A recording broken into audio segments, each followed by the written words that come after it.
Le poison quotidien. Comment l'alimentation saine vous conduit à l'hôpital.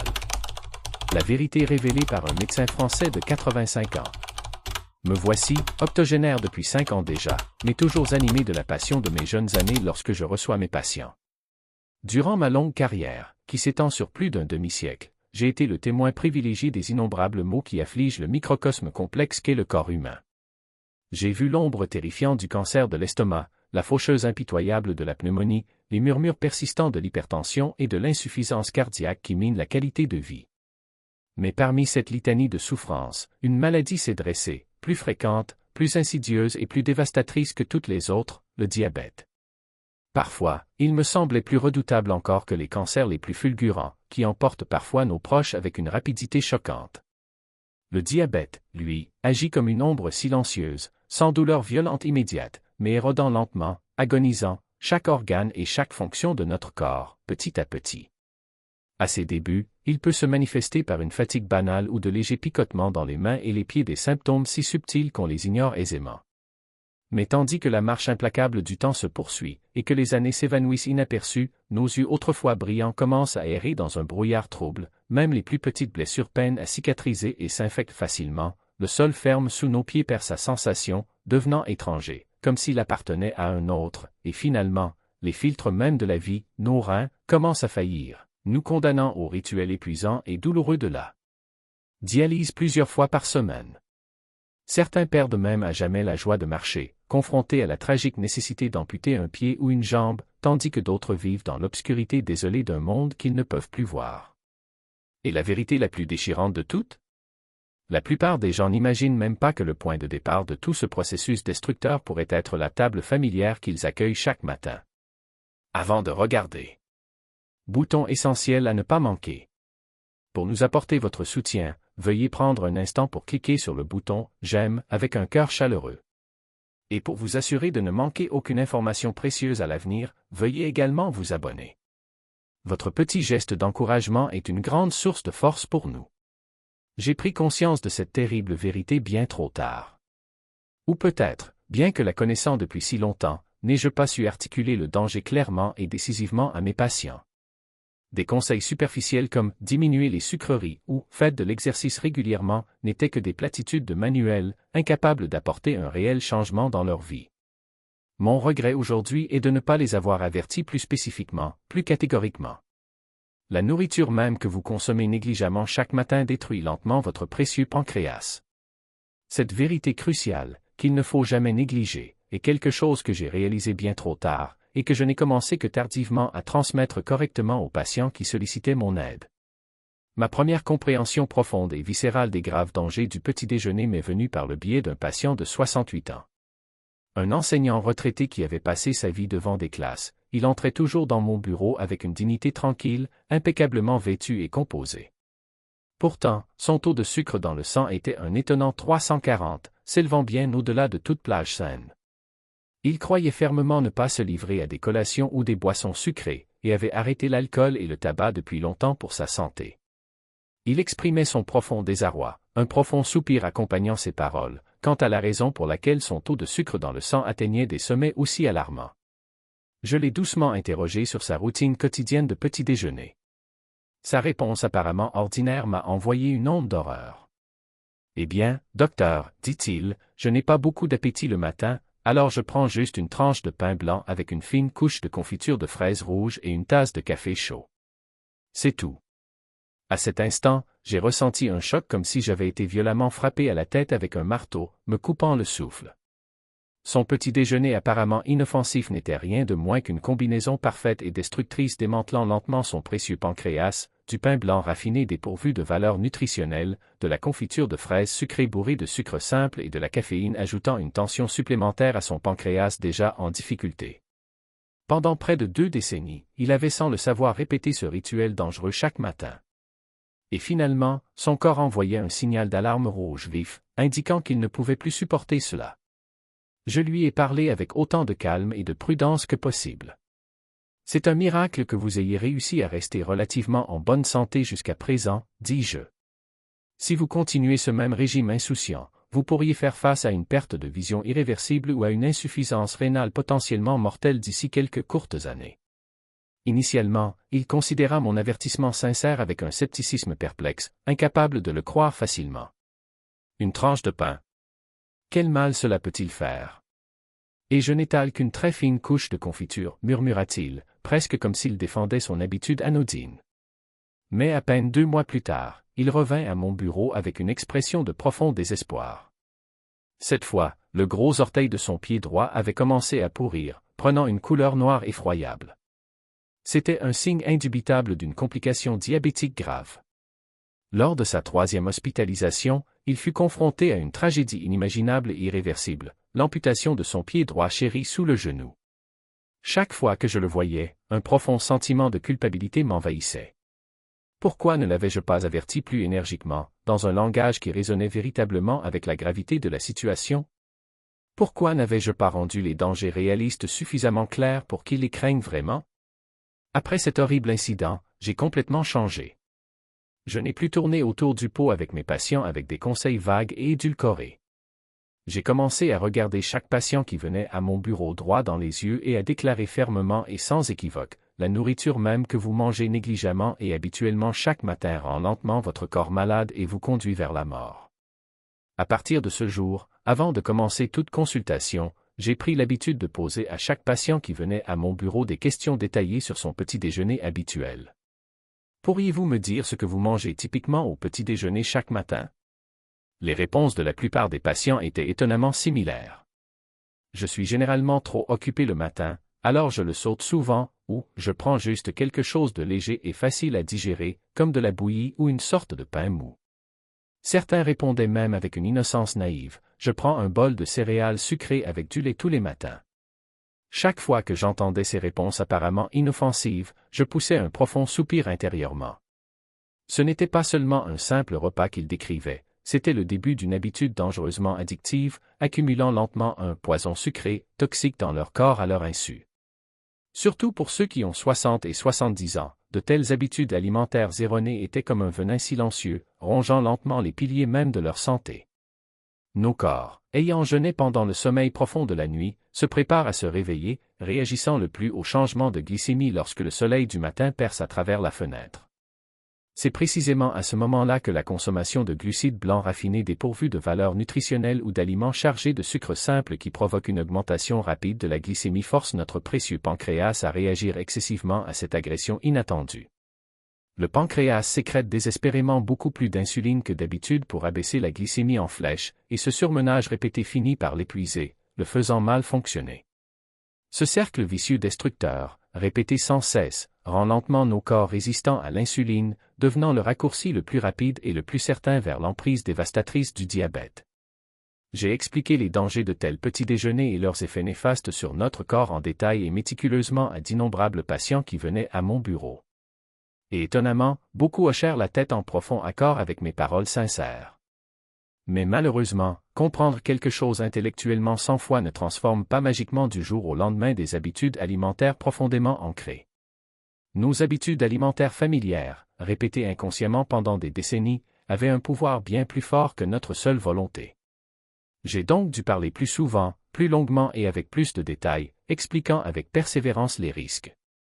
J'ai même dessiné des schémas détaillés illustrant la rapidité avec laquelle les niveaux de sucre dans le sang augmentent dans notre corps, la tension énorme que subit notre précieux pancréas, comment le sang épaissi endommage lentement la délicate fonction de filtration des reins comme un maillage fin, et comment, finalement, tous les organes vitaux de notre corps s'effondrent les uns après les autres comme des dominos. Certains patients ont même eu les larmes aux yeux devant cette réalité déchirante, même si ce n'était pas leur propre histoire. Ils ont raconté avec prudence les expériences douloureuses de leur mari bien-aimé ou de leur père respecté qui avait souffert pendant des années de ces mêmes habitudes alimentaires erronées, conduisant finalement à des amputations ou à de graves complications. Et étonnamment, certains ont été profondément choqués de réaliser tardivement qu'ils consommaient eux-mêmes sans le savoir les mêmes aliments chaque matin sans y penser à 2 fois. Je n'oublierai jamais une patiente de 72 ans. Elle était une mère coréenne typique, comme on en voit souvent autour de nous, qui avait consacré toute sa vie à s'occuper diligemment de sa maison. Ses enfants bien élevés s'étaient tous mariés et avaient fondé des familles stables, et elle profitait maintenant d'une retraite paisible et tranquille avec son mari de longue date. Elle s'assurait toujours de manger des fruits frais et soi-disant sains tous les matins pour son bien-être, des bananes sucrées, des pommes croquantes, des mandarines acidulées et parfois même des raisins violets. Mais les fruits même qu'elle consommait pour sa santé la conduisaient lentement dans un profond piège de maladie. Bien que les fruits possèdent certainement une douceur naturelle que la nature nous a offerte, ils finissent par se transformer en sucre dans notre corps, augmentant les niveaux de sucre dans le sang. Surtout pour nos corps, qui ont jeûné pendant la nuit, consommer uniquement des fruits sucrés comme substitut de petit déjeuner est une habitude alimentaire très dangereuse qui provoque une augmentation rapide de la glycémie. Bien qu'ayant été diagnostiquée diabétique il y a longtemps, elle croyait fermement « je ne mange jamais de sucre séparément ». Il m'a fallu rencontrer des dizaines d'autres patients et entendre leurs histoires déchirantes pour enfin lui faire prendre conscience de l'angle mort sérieux caché dans sa croyance innocente. Ce que nous considérons communément comme du sucre n'est pas seulement du sucre blanc granulé. Le riz chaud que nous mangeons tous les jours, les fruits sucrés que nous croyons fermement être sains, le pain moelleux et délicieux, et même le lait largement connu pour sa valeur nutritionnelle, tout cela se transforme en sucre dans notre corps, augmentant les niveaux de sucre dans le sang. Le lait, en particulier, bien que riche en calcium et en protéines, contient également une quantité importante de lactose, un type de sucre, ainsi que des graisses saturées, ce qui en fait un aliment dangereux pour ceux qui ont déjà commencé à développer une résistance à l'insuline, aggravant potentiellement leurs symptômes. Heureusement, elle était au premier stade du diabète, mais sa précieuse fonction rénale se détériorait déjà de manière visible. Je lui ai méticuleusement créé un plan de repas personnalisé, un régime centré sur des glucides complexes non raffinés et sains, une quantité suffisante de protéines essentielles à la santé musculaire et une variété de légumes riches en fibres bénéfiques pour la santé intestinale et la stabilisation de la glycémie. Et surtout, j'ai insisté sur le fait de ne jamais manger de fruits sucrés en premier à jeûne. Soulignant l'importance de l'ordre des repas, j'ai expliqué en détail comment consommer des légumes riches en fibres en premier pour supprimer l'augmentation de la glycémie. La pire combinaison de petits déjeuners que j'ai rencontrée au cours de mes longues années de rencontres avec divers patients est sans aucun doute, pain blanc plus fruits sucrés plus lait froid. C'est rien de moins qu'un terrifiant combo triple qui bombarde instantanément les niveaux de sucre dans le sang. Pourtant, étonnamment, de nombreuses personnes âgées croient fermement que ce régime nutritionnellement déséquilibré est un petit déjeuner parfait, très bénéfique pour leur santé. Pourquoi cela est-il le cas? C'est à cause des publicités pour la santé qui ensorcellent les consommateurs avec des emballages éblouissants et des allégations d'efficacité exagérées. C'est à cause des designs de produits colorés et joliment emballés. C'est même parce que les jeunes médecins échouent souvent à avertir clairement et décisivement des dangers. J'ai trouvé une réalité aussi déchirante, incroyablement frustrante et bouleversante. J'ai donc commencé à consacrer mon temps personnel, à organiser des conférences sur la santé pour les résidents locaux chaque fois que j'avais un moment libre, et à apparaître à la télévision chaque fois que l'occasion se présentait pour diffuser largement les dangers des petits déjeuners mal avisés. Croyant fermement qu'une photographie vive et choquante peut transmettre un message plus puissant que 100 longues explications, j'ai parfois montré des images vraiment horribles, des photos d'orteils de patients en décomposition, des images déchirantes de rétines gravement endommagées entraînant la cécité et l'apparence désespérée de patients dont la fonction rénale avait complètement cessé, vivant une existence douloureuse avec des tubes de dialyse insérés dans leurs veines.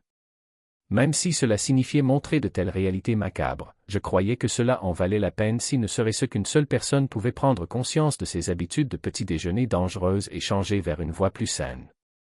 Je m'en tiens toujours presque au même petit déjeuner simple chaque matin, un demi-bol de riz brun chaud et collant, un œuf mollet fraîchement cuit à la vapeur, quelques accompagnements de légumes verts frais de saison qui varient, un bol de soupe miso chaude au goût profond et savoureux, et une tasse de thé d'orge chaud avec un arôme subtil et rafraîchissant. En apparence, c'est un repas très simple, rien d'ostentatoire ou de spécial, mais c'est un régime équilibré et sain qui fournit tous les nutriments essentiels dont mon corps a besoin. Ce humble repas agit comme un bouclier robuste, protégeant fermement mon précieux pancréas, préservant mes yeux brillants qui illuminent le monde pour moi et fournissant une base solide pour une vie saine qui me permet de marcher librement où je le désire sur mes jambes fortes. J'ai longtemps utilisé mon propre corps comme sujet d'expérimentation directe. Malgré mon âge considérable de 85 ans, je continue de faire du vélo avec la vigueur de ma jeunesse, de monter des escaliers raides sans effort, de lire mes livres préférés et de continuer avec plaisir mon activité active de traitement des patients à l'hôpital. La raison est très simple, je mange régulièrement des aliments qui me nourrissent, pas des aliments qui me rendent malade. Mes chers amis, je vous implore sincèrement de prêter une oreille attentive à mon histoire aujourd'hui et d'y réfléchir profondément. Dès maintenant, veuillez prendre un instant pour examiner votre propre table de petit déjeuner quotidien sérieusement et objectivement. Le menu familier que vous répétez habituellement chaque jour sans y penser à deux fois nourrit-il véritablement votre précieuse vie ou vous rend-il lentement malade à votre insu?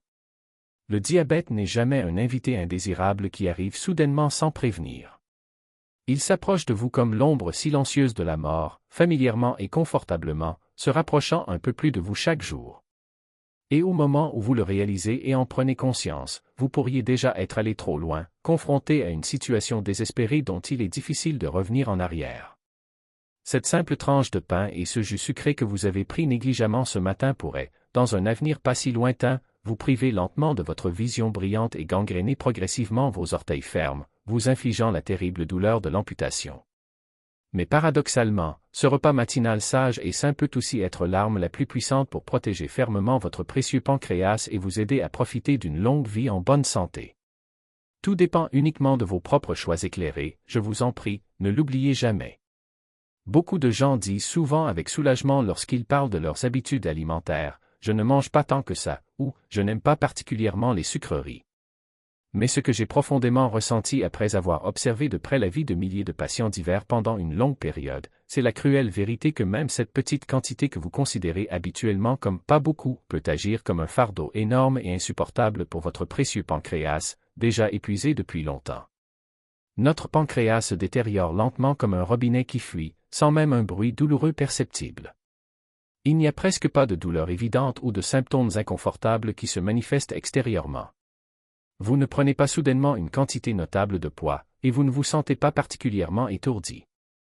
Mais un jour, soudain, vous vous réveillez plus souvent au milieu de la nuit pour aller aux toilettes, même les petites blessures ne guérissent pas facilement et persistent longtemps, et les jours où vous vous sentez étrangement léthargique et facilement fatigué, contrairement à avant, se répètent de plus en plus fréquemment. Il ne faut jamais négliger le fait que ce pourraient être les derniers signaux de détresse désespérés que votre corps envoie, implorant de l'aide parce qu'il ne peut plus se soutenir lui-même.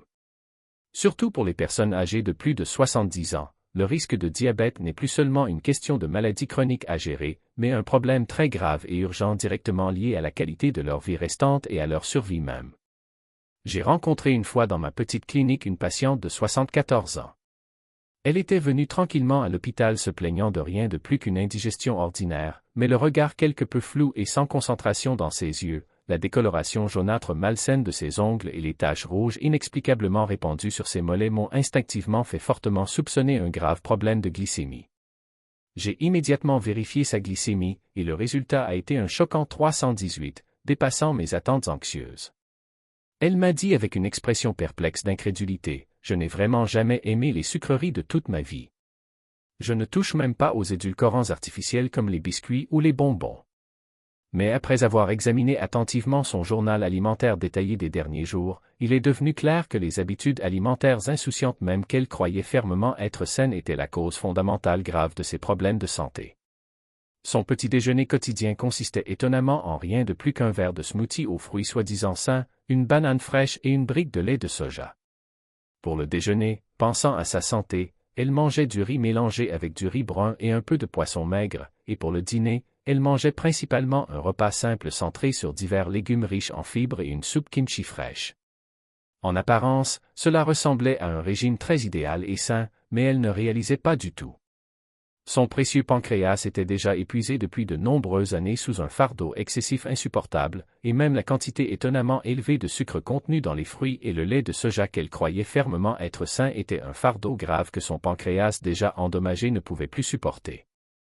Je lui ai immédiatement et fortement conseillé de modifier radicalement son régime alimentaire actuel erroné et je l'ai guidé en détail et avec gentillesse pour remplacer son petit déjeuner quotidien par du tofu mou qui aide à stabiliser la glycémie, des œufs riches en protéines et une soupe d'algues chaude et facile à digérer.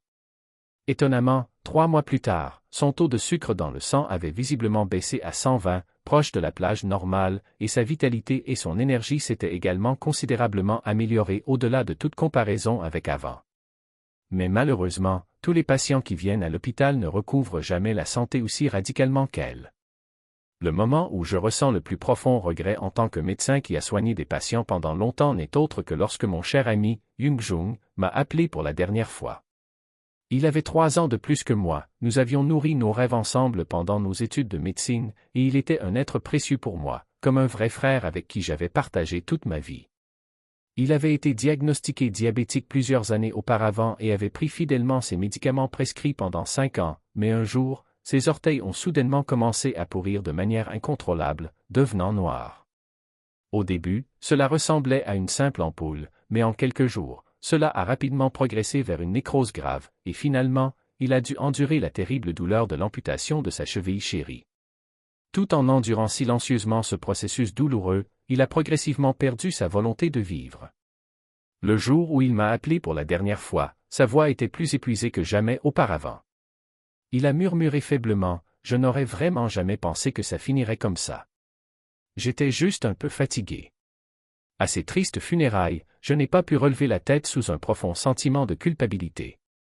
Le profond reproche que moi, un médecin, ne pouvais rien faire pour mon ami le plus proche, plus précieux que quiconque, me tourmentait sans cesse.